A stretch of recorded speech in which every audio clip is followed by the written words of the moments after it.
Our family's goal is to visit all 63 United States national parks. Before this trip, we had checked off 43, all in the continental United States. But Alaska? That's a whole different adventure. It has the second most national parks of any state and some of the most remote and challenging ones to reach. Visiting them takes serious planning. Many can only be accessed by bush planes, and the weather can change in an instant, which means delays are always a possibility.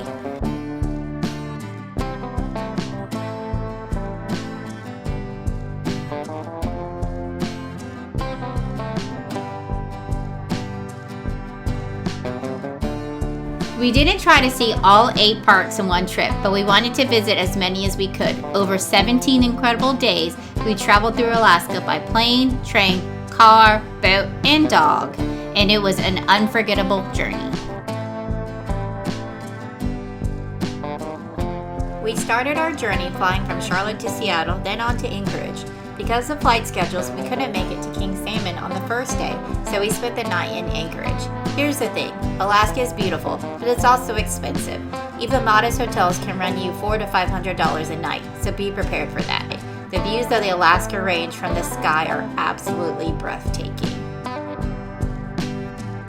Because of the flight schedules, we flew from Anchorage to King Salmon midday. We chose King Salmon since it's much easier to reach, no bush plane required, thanks to a runway that supports larger airlines like Alaska Airlines. King Salmon would be our home base for the next few days as we explore the iconic Katmai National Park. Well, wait for us. Just a heads up, cell service in town is basically non-existent. As of 2025, the only carrier that works here is T-Mobile, so make sure you arrange your ride ahead of time and share your flight information with Bear Trail Cabins. Our driver took us by the one small store in town to grab a few groceries, but here's your pro tip. Bring what you can with you. Prices are no joke. Orange juice was $15. Now, we're really not a camping family, and we don't usually stay in cabins, but we were pleasantly surprised. The cabin was spotless. Each had a TV, and they even had Starlink internet for our precious children who simply cannot live without Wi-Fi. We were expecting to be completely off the grid, but it turned out to be the perfect mix of rustic and comfortable. When you stay at Bear Trail Cabins, they will provide a shuttle into town so that you can visit the local dining establishments. Remember, like most things Alaska, meals are pricey but fabulous. While we were in town, we also had a chance to walk around and visit the King Salmon Visitor Center. Day 3. The next morning, we were picked up by our guide from Katmai Adventure Company and taken to the airport. After a quick safety briefing, we loaded up and took off, getting to experience Alaska from the cockpit. The remoteness of Alaska is unreal. For about an hour, we flew over endless wilderness, mountains, rivers, and lakes stretching as far as you can see.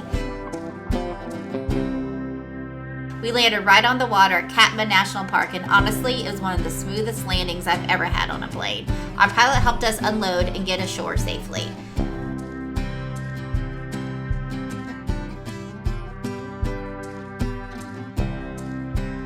As soon as we arrived, a park ranger greeted us for what's known as Bear School. It's a quick but important session that teaches you how to safely behave around wild bears, because here, you're definitely in their territory. Once we passed Bear School, we made our way to the sign for Brooks Falls platform.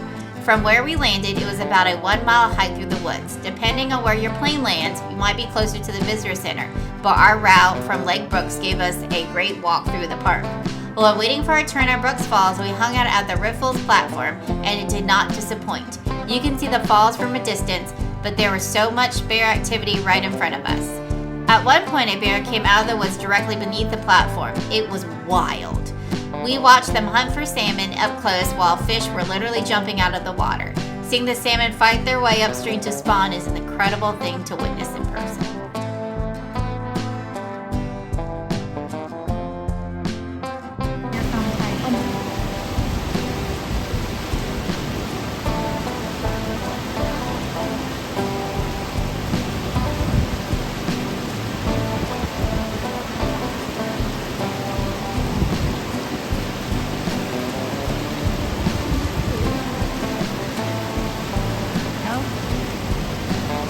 Got a fish.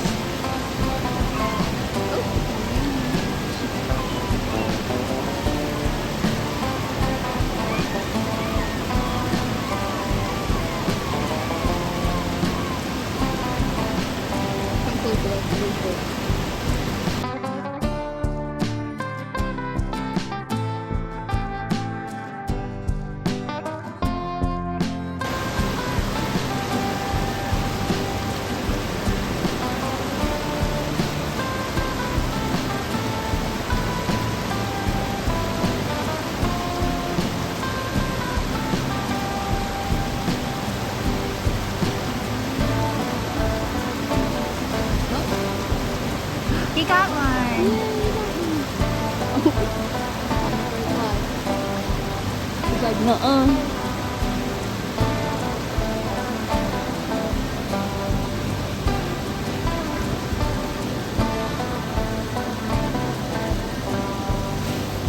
Eventually our names were called and it was time to head to the Brooks Falls platform. The viewing deck has 2 levels and can hold about 40 people, so patience is key. Spots open up as soon as people rotate out. From there, you're much closer to the falls and the view of the river is breathtaking. We saw plenty of salmon leaping up the waterfall and several bear fishing downstream.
After our time at Brooks Falls, we stopped by the visitor center and gift shop. Our kids were a total high after seeing so many bears and probably set a new family record for spending money in a gift shop.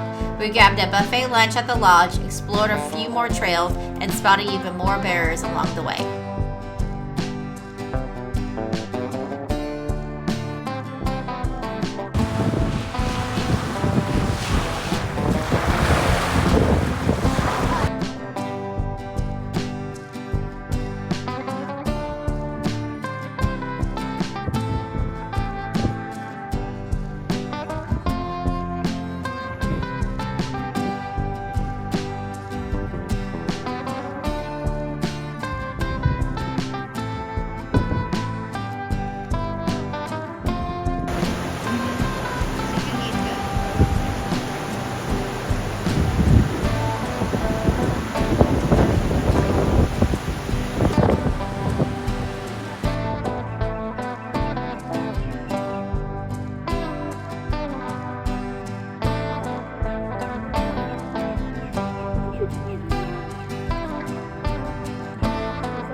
It was truly an unforgettable experience. Being that close to Alaska's wildlife and their natural habitat is something we will never forget.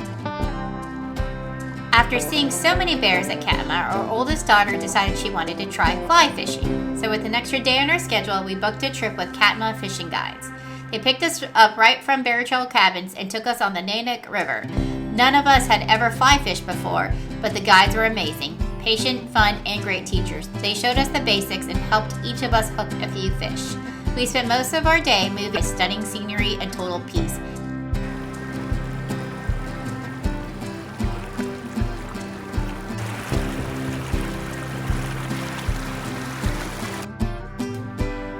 It was such a relaxing way to end our time in King Salmon.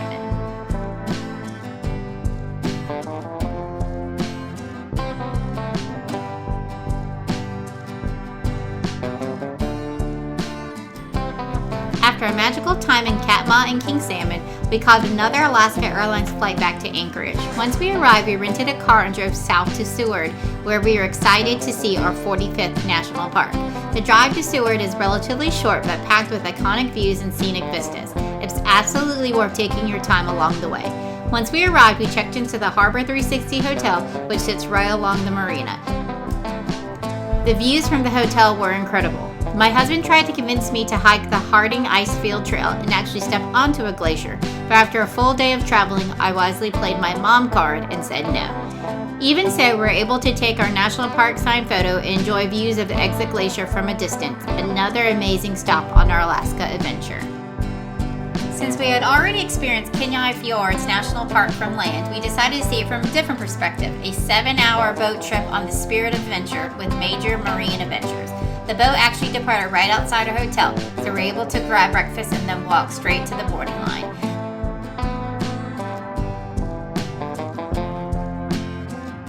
The tour we chose took us where we got incredible up-close views of several glaciers.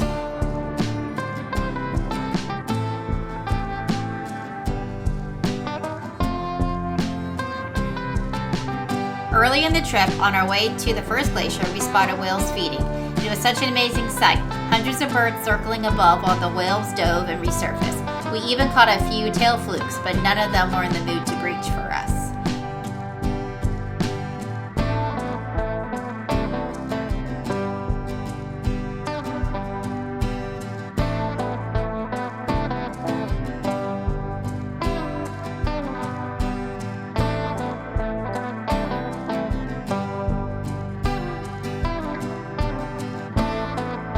Our first major stop was Northwestern Glacier.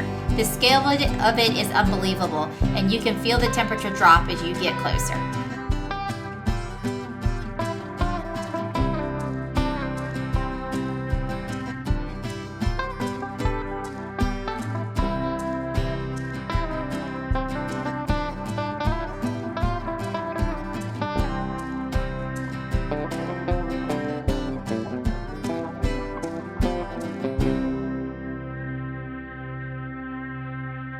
After visiting 2 more glaciers, the crew actually pulled a chunk of glacier ice from the water and made margaritas for everyone on board. Definitely a fun highlight.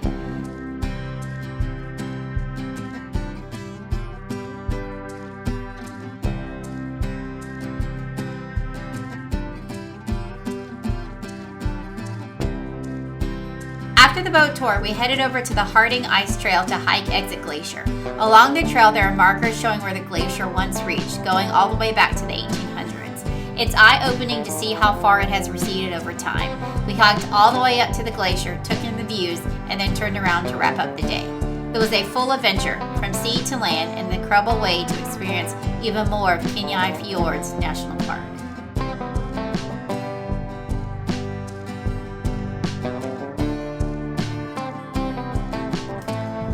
After our time in Seward, we drove back to Anchorage to catch our flight to Fairbanks, where we started the land portion of our Holland America cruise. Once we landed, we met up with Holland America team and boarded the bus to our hotel, the Westmark. We chose this particular Holland American itinerary because it includes a land tour by train before boarding the ship, and the combination of land and sea was exactly what we were looking for. Overall, it was a smooth and relaxing day of travel, setting us up perfectly for the next part of our adventure. Our first stop on the land portion of our cruise was Denali National Park. We took a shuttle from Fairbanks to Denali, and along the way, we got to see even more of Alaska's inland beauty.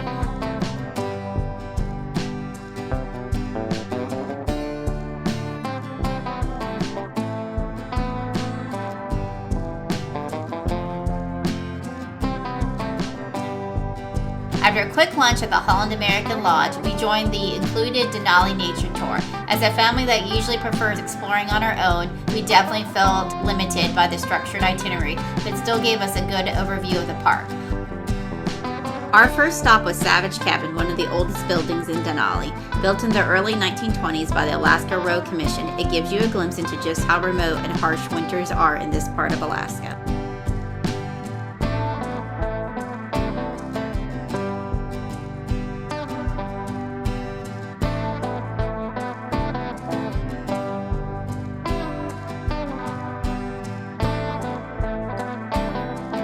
We did stop at the park sign for the classic family photo though.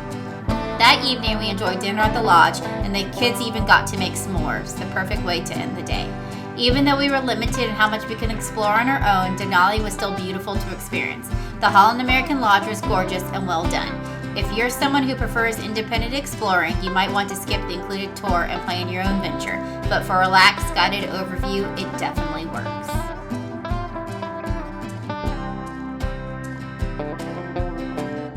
The next morning, we took a shuttle bus over to the train depot for one of the highlights of the land portion of our trip, the glass roof train ride.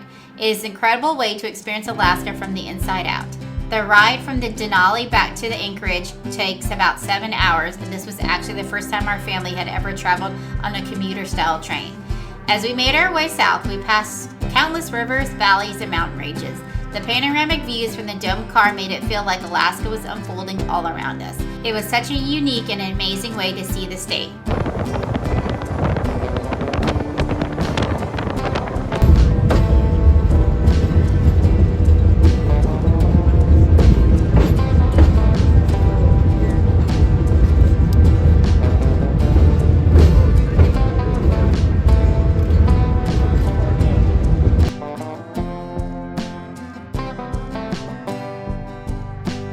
Once we arrived in Anchorage, Holland America checked us back into the same Sheraton hotel we stayed at on our very first night in Alaska, bringing the land portion of our trip full circle. Now that the land portion of our Alaska adventure was over, it was time to start the next chapter of our trip. We took a short bus ride from Anchorage to Whittier, surrounded by incredible Alaskan scenery the entire way.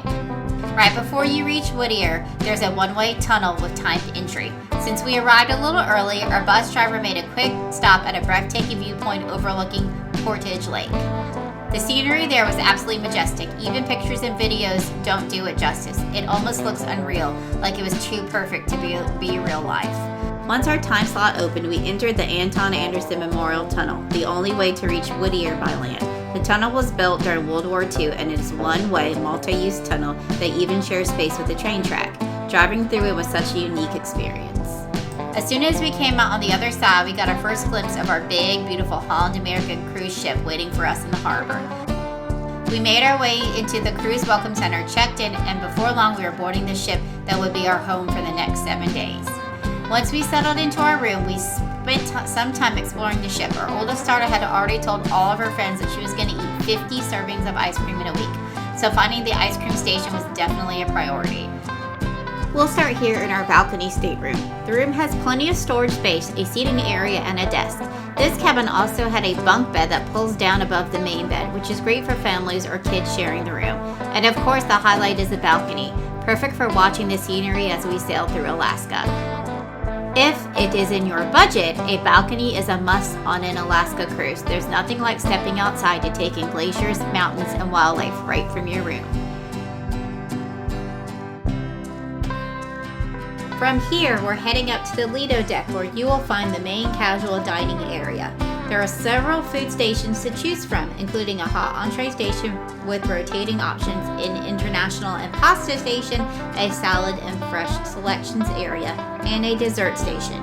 You can mix and match from different counters depending on what you're in the mood for. Next is the main pool area. Since this is an Alaska cruise and weather can be chilly, the retractable roof is closed most of the time, which keeps the space warm and comfortable. There are hot tubs, loungers, and a bar nearby, so you can still get that classic cruise pool deck feel, just indoors.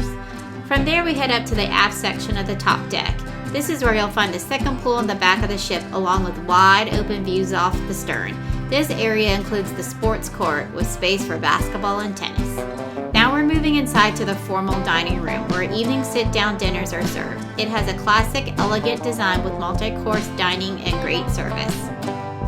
Next is the interior balcony area where you can look down and see 3 floors below. This open atrium space connects several of the ship's public areas and gives the interior a spacious, grand feel. From there we head to the library, which includes comfortable seating and a book exchange where guests can leave a book and pick up a new one during the cruise.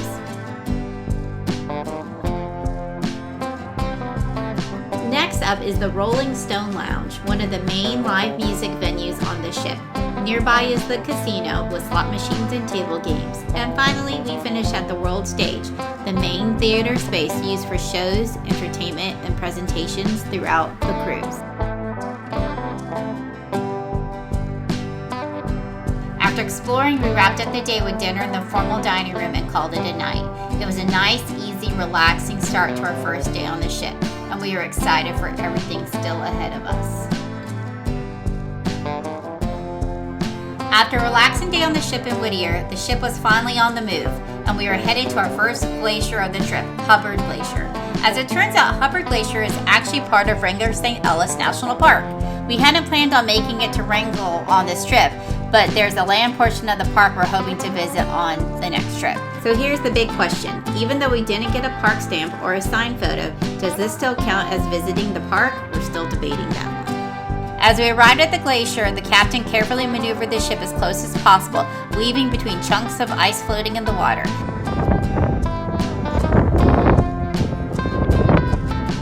Eventually, they opened the doors to the front of the ship so everyone could step outside and get an incredible up-close view of Hubbard Glacier.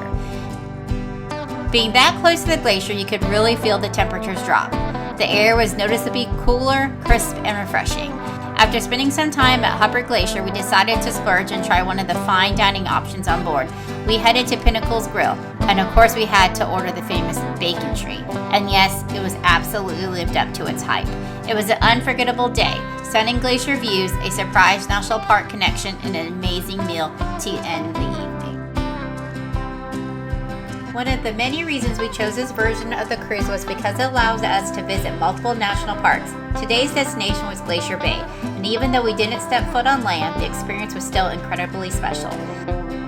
When you sail through Glacier Bay, they actually bring National Park Rangers on board, along with a small park store where you can purchase gear and souvenirs. They even bring the official park stamp so you can stamp your national park book.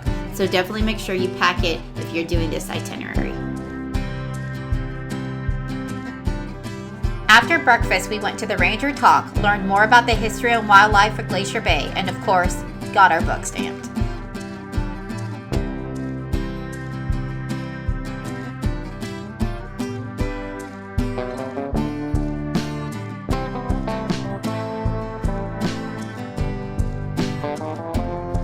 Throughout the day, we sailed past multiple glaciers and breathtaking scenery.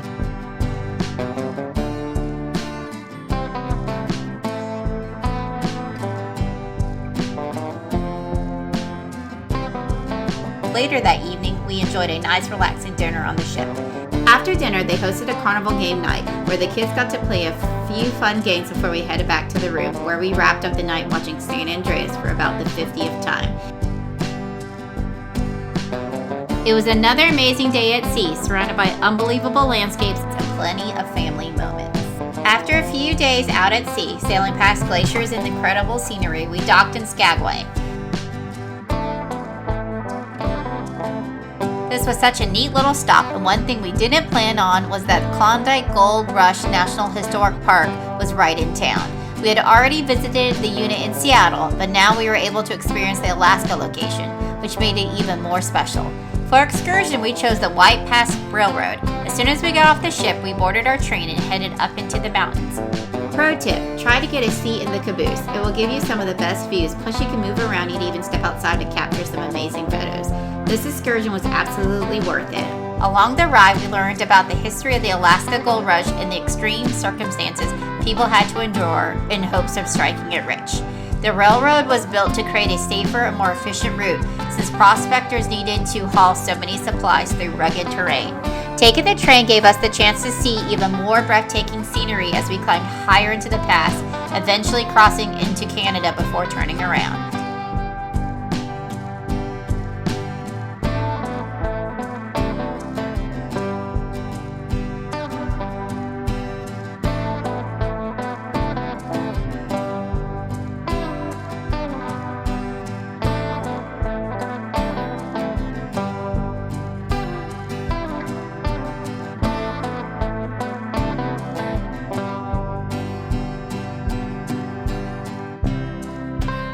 Once our train ride wrapped up, we headed into town to stop by the National Park Visitor Center, pick up our passport stamp, and explore the historic streets of Skagway.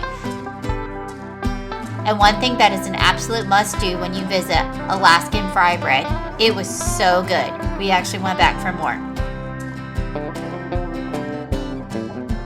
After a long and amazing day on land, we returned to the ship for a nice dinner, more ice cream, and of course, the 51st viewing of San Andreas in our room. Our next stop was the capital city of Juneau. While we were there, we decided to take a sled dog excursion, a visit with working sled dogs, many of which train year-round for the famous Iditarod Trail sled dog race.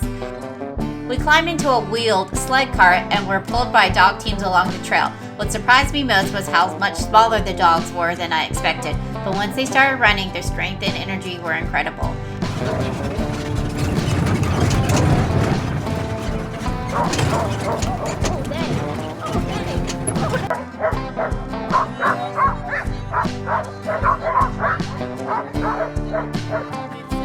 After our ride, the kids were able to get out and play with the new puppies, which was definitely one of the highlights of the day.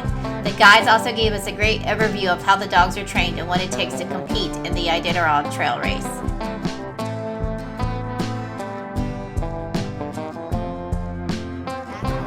That's ours. Yeah.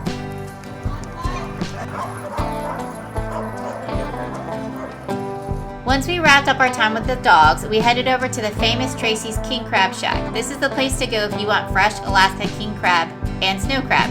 Our oldest absolutely loves all things crab, so let's just say she definitely got her money's worth there. On our way back, we made one final stop at the historic Red Dog Saloon. It was in sawdust, and inside there was even a gun that Wyatt Earp once checked in and never came back for. Today it's framed and displayed right there in the saloon.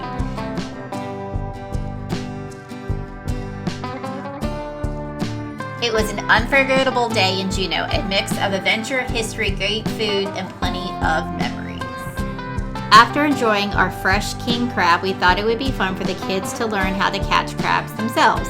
This excursion turned out to be a great adventure and a unique way to explore Ketchikan. We boarded the Aleutian Ballad, a ship that appeared in one of the first seasons of Deadliest Catch.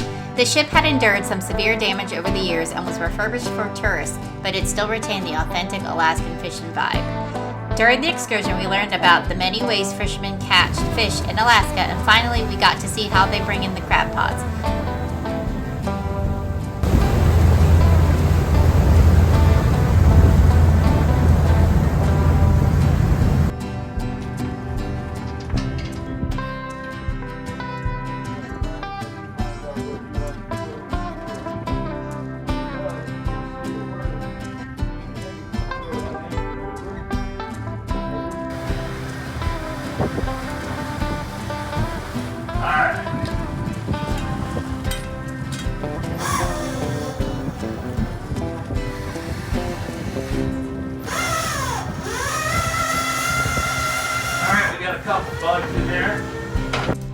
One of the hidden gems of the trip was a stop at a location where bald eagles gather. The guides even tossed fish into the water, and we watched as dozens of eagles swooped down, snatching fish right out of the water. A perfect photo opportunity.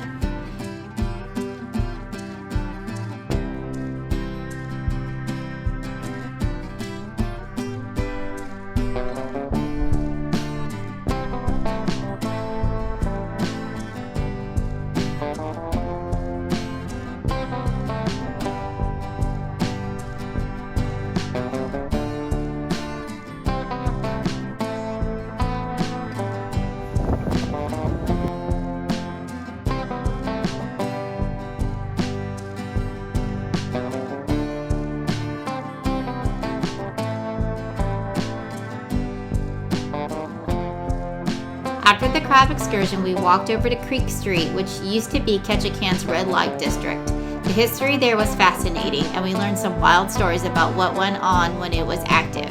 Creek Street was also incredibly photogenic, with charming buildings lining the river, a great spot to take in the town.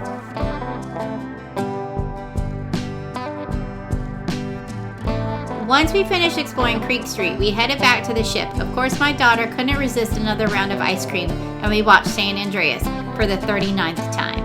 That night, we stayed up a little later than usual until about 11:30 and were treated to our first Alaskan sunset. It was a magical way to end another unforgettable day. After leaving Ketchikan, we were now heading south towards Vancouver and enjoyed a relaxing sea day. We did our best to get in some exercise by walking around the outside tracks on the ship. Definitely necessary to help balance out all the amazing food we had been eating. Honestly, walking a mile or two after each meal is pretty much the only way to keep up with all the calories. The good news is, since it is a beach weather cruise, we didn't have to worry about squeezing into a bathing suit every day. In the afternoon, the ship hosted a delightful tea time and we got to enjoy a classic English treat while taking in the ocean views. After all of our walking, we ended the day the usual way, watching San Andreas 10 more times before finally calling it a night. On our final day aboard the ship, we woke up and enjoyed our last breakfast before having to disembark. We had signed up for a tour of Vancouver that not only showed us the city sights, but also took care of our luggage and dropped us off at the airport, a huge convenience.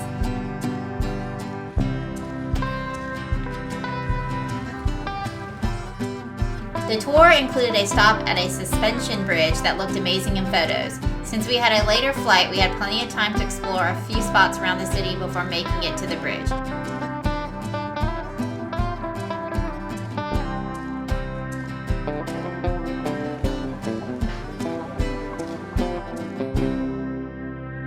Our last stop of the day was Granville Island, which was a charming little area full of shops and restaurants. We enjoyed wandering around and taking it all in.